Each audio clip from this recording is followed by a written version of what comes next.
Hey guys, welcome back to Hobby Universe Outdoors. I'm Len, and today we're going to be changing the oil on this John Deere X590 garden tractor. Now this tractor is actually still fairly new. It has just shy of 10 hours of use on it as of right now, and John Deere is recommending the first oil change interval to be at 50 hours, so we are well ahead of that. But the reason for me wanting to do it much sooner is, it's probably old school thinking, but I'm used to there being a significant break-in period on a new engine like this.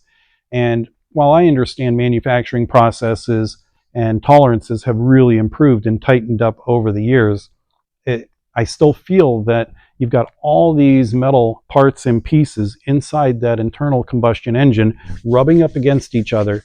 And during those initial first few hours of use, they're wearing and they're kind of getting used to each other, And as they do that, you can have particles of metal that will come off and be released into the oil. And while the oil filter should do a great job of capturing all of that, and I'm sure it does, I still don't like the idea of having that inside this new engine.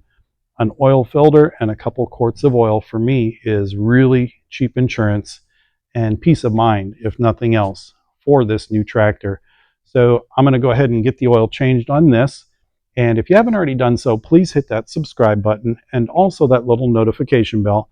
That way you'll know when I release a new video.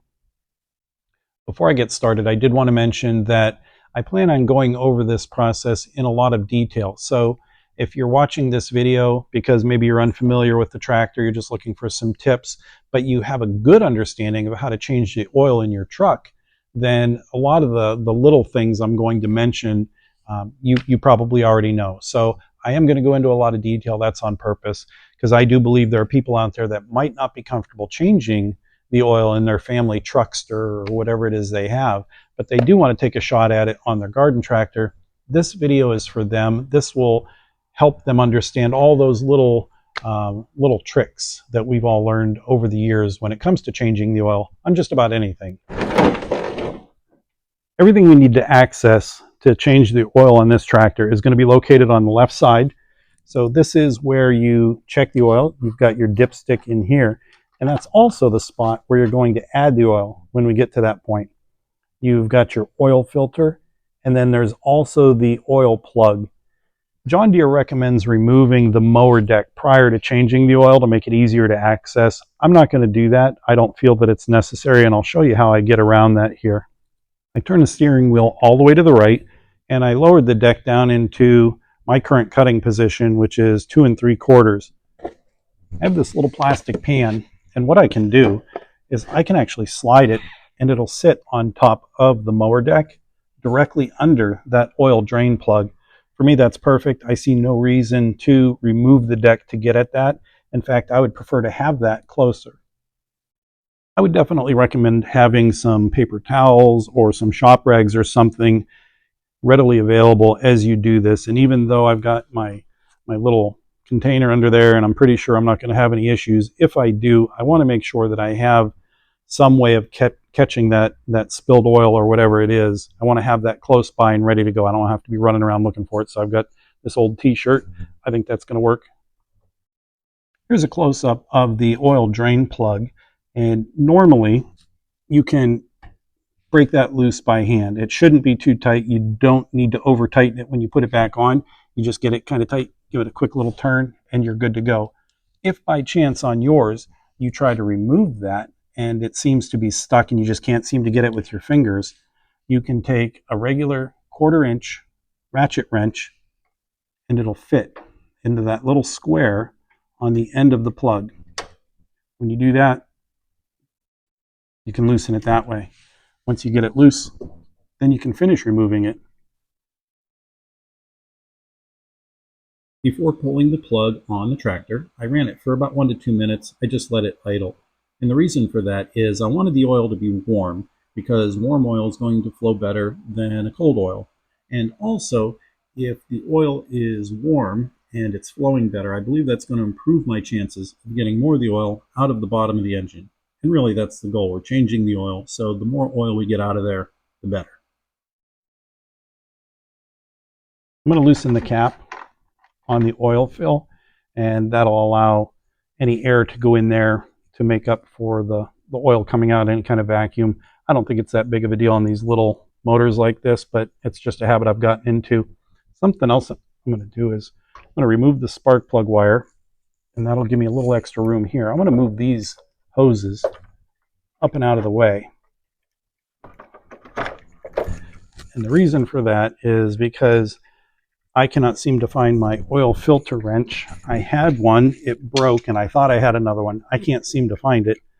So to try to get this oil filter off, I'm going to have to get creative, and I'm going to use these really big channel locks to see. I don't know if I'm going to be able to actually get on there.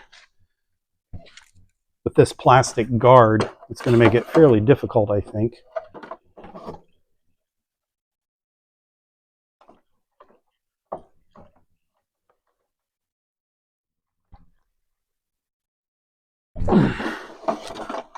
Man, that's tight.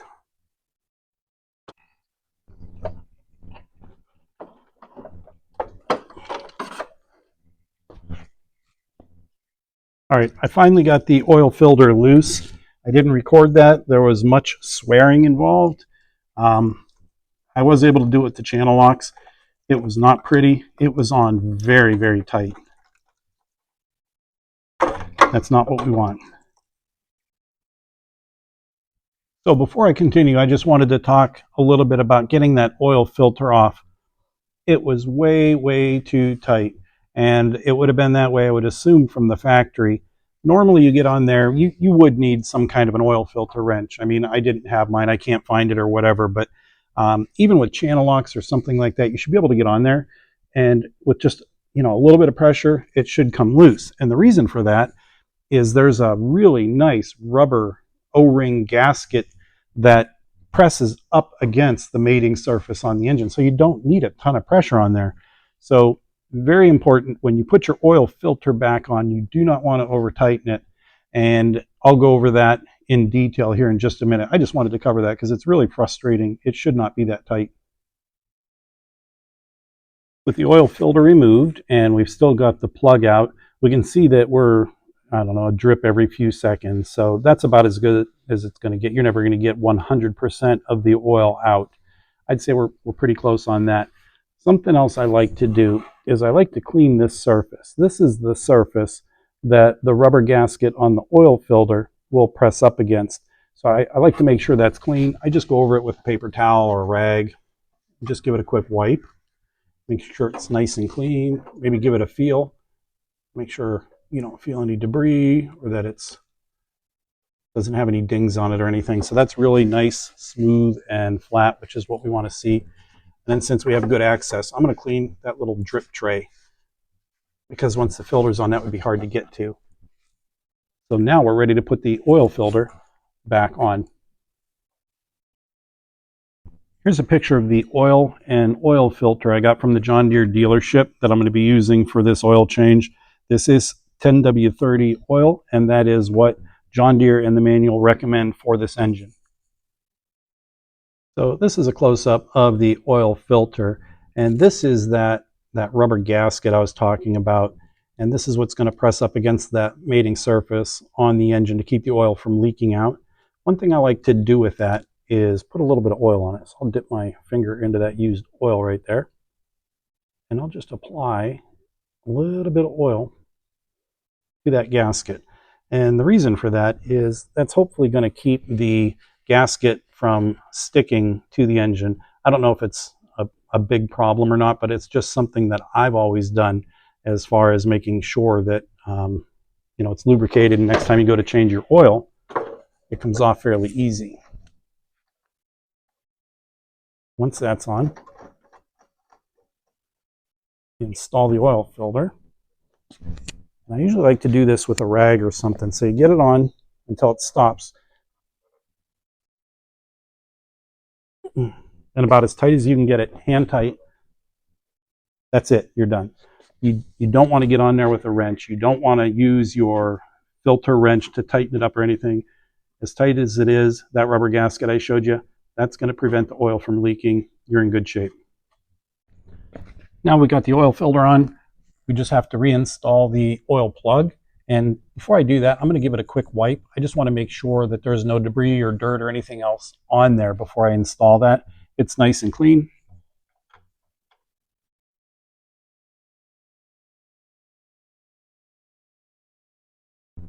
Get that screwed in. Just like I said, you get it where it's snug, give it a little twist, and that's perfect. That's not going anywhere. So we've got our oil plug back in, oil filters on, nice and tight. Now we can get started putting some oil back in there. Before I start filling, I'm going to take this funnel that I'm going to be using that is dirty. I'm going to give it a good cleaning. And the reason for that is obviously you want clean oil. You don't want dirt or anything else. So it'll only take me a second, especially the inside. Get the inside of that funnel cleaned out. Make sure we're nice and clean. Now we're ready to use.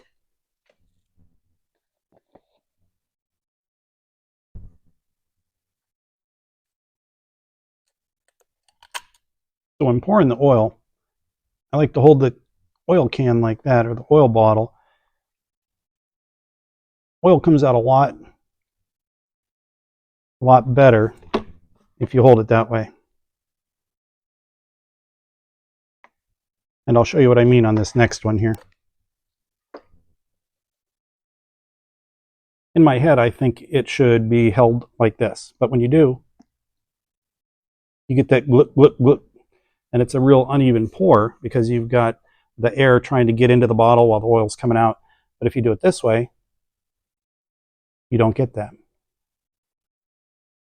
I believe they offset the spout on these oil bottles like that on purpose. So get all this oil in there. Per the manual, these tractors with this engine take a little over 2 quarts of oil. Now we're going to have to see if I actually need any additional oil beyond this 2 quarts. And the reason I'm questioning it is because this engine is not brand new. And even though we would like to think we got all the oil out, we probably did not. So we did our best, but there's probably still a little bit in there. So what we'll do is we're going to let this sit for a minute, get our dipstick reinstalled, let it run for a few seconds, maybe 30 seconds, and then check the oil level. And the reason for that is it's going to take a little while for the oil to fill the filter. Right now the oil's not in the filter, so you want to get the oil distributed throughout the engine, also into the oil filter, and then we'll recheck and see where we're actually at on our oil level. Before I do that, I'm going to give everything a real quick wipe down.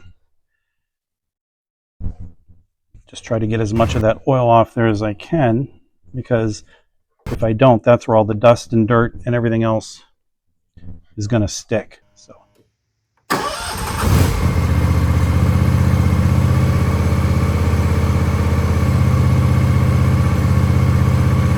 now we're going to check the oil.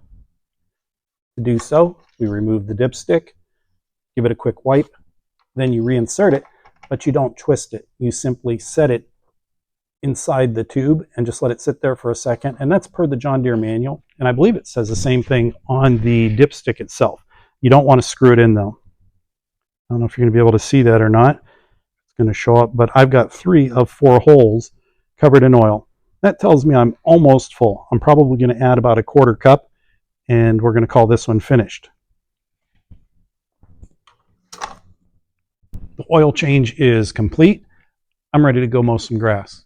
Before I go, I wanted to mention one last thing, and that is when the tractor's parked and it's been sitting for a few days or a week or whatever that is, when you move it out of its parking spot, look at the ground below and just make sure you don't have any fresh oil spots under the tractor.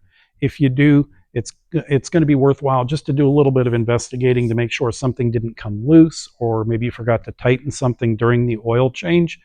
Anytime you see something different, something smells different, sounds different, whatever it is, it's always a good idea to investigate just to make sure, it's, again, you don't have a more serious problem that you're going to want to look at. I appreciate you taking the time to watch the video. I hope you enjoyed it. If you haven't already done so, please hit that subscribe button and that little bell. That way you get notified when I upload a new video. Thanks again for watching. Enjoy the rest of your day.